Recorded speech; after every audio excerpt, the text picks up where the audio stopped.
Hola colegas, hoy vamos a hablar de las características de la eliminación unimolecular en el entendido de que ya explicamos lo que era el mecanismo en un video anterior. El mecanismo me explica perfectamente estas características y entonces, como primera de ellas vamos a hablar de la rapidez. La rapidez hay que analizarla desde el punto de vista del paso limitante del mecanismo. Ya vimos que el paso limitante es este primero, donde tenemos una primera parte endotérmica igual, exactamente igual a lo que era la sustitución. En la sustitución teníamos entonces la salida del halógeno para formar un carbocatión. Y después viene lo que diferencia la sustitución de la eliminación, que en este caso vamos a hablar de una base, porque reacciona con uno de los hidrógenos vecinos para formar un alqueno. Bueno, en este caso vemos que el paso limitante solo depende del halógeno de alquilo, por lo tanto la velocidad va a depender nada más de la concentración del mismo, igual que la SN1. Hasta ahí todo muy bien. El disolvente. Recordemos que el disolvente también en la SN1, si el disolvente era prótico, me daba la ventaja de que los disolventes próticos pueden estabilizar los carbocationes. Y entonces me ayudaba o me facilitaba lo que era la reacción unimolecular. En este caso es lo mismo. La eliminación unimolecular se ve favorecida con disolventes próticos porque los mismos pueden estabilizar los carbocationes, que ya habíamos hablado que se pueden formar perfectamente en halogenuros terciarios o secundarios. Primarios prácticamente no se dan, metílicos prácticamente no se dan.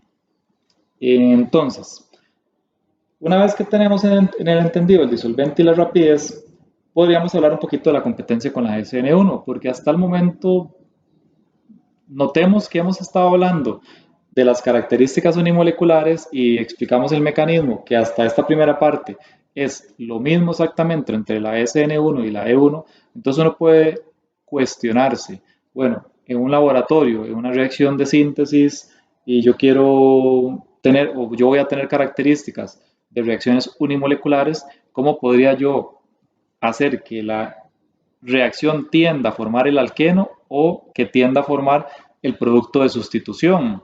Pues les digo que lamentablemente cuando uno hace una reacción con estas condiciones, prácticamente va a obtener mezclas. Mezclas tanto de eliminación como con la mezcla de sustitución. Entonces, es bien difícil lo que es tener condiciones para que se dé una u otra, porque siempre vean que las condiciones iniciales, las limitantes, son iguales. Entonces, estas reacciones compiten una con la otra, la SN1 con la E1, y se pueden obtener mezclas perfectamente de ambas. Reordenamientos. Vean, como hay carbocationes, cuando siempre hay carbocatión se puede dar reordenamiento. Entonces, tanto como en la SN1 como en la E1 se pueden dar reordenamientos clásicos donde habíamos visto, o vamos a colocar aquí un ejemplo, donde se va a dar un reordenamiento. Vamos a colocar este, tal vez me pueda funcionar bastante bien este bromo acá, con un hidrógeno acá, y vamos a colocar un CH3 y este hidrógeno acá. En este compuesto, que es muy parecido al que habíamos visto con la SE1, si este bromo sale, como la primera parte del mecanismo lo dicta, se puede formar aquí un carbocatión. Ese carbocatión, como ustedes pueden notar, es un carbocatión secundario. Este carbono está unido a un carbono aquí y a un carbono acá y a un hidrógeno acá. Entonces es un carbono secundario que, si ven la característica del compuesto, este carbono de aquí, si hace la migración de este hidruro para acá, podría formar un carbocatión terciario.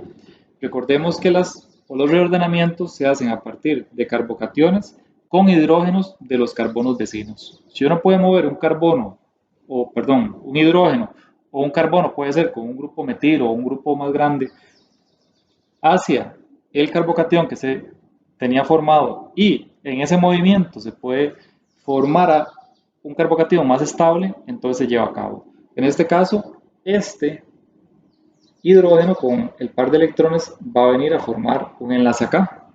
Vean que si eso se hace así, el carbocatión que voy a formar nuevo es más estable que el que tenía. Es un carbocatión terciario. Un poquito para que se vea.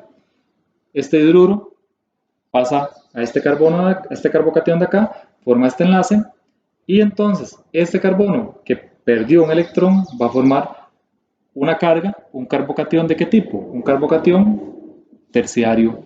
Y entonces se pueden dar esos reordenamientos. En este caso, ahora lo que falta es que llegue la base y forme el doble enlace. La base podría llegar aquí, perfectamente. Tomar este hidrógeno y aquí se forma el doble enlace para que se dé la reacción de eliminación. Y entonces esto me conlleva, vamos a ver si se puede ver bien ahí, sí, carbono, queda el CH3, el CH3, estos CH3 son esos CH3 de acá. Aquí se forma el doble enlace y queda un hidrógeno y un CH3. Aquí queda un CH3 y aquí queda un hidrógeno. Y se puede formar el alqueno. Nada más que ese alqueno que se está formando puede tener varias conformaciones. Y eso es lo que vamos a ver en el siguiente video con la regla de Zaitsev, con este mismo ejemplo, que lo voy a hacer espacio aquí en la pizarra o voy a borrar y vamos a ver cómo es que se puede dar los diferentes alquenos en su formación y cuál es el que se va a dar mayoritariamente. Eso sigue una regla que se conoce como la regla de Zaitsev. ¿Okay?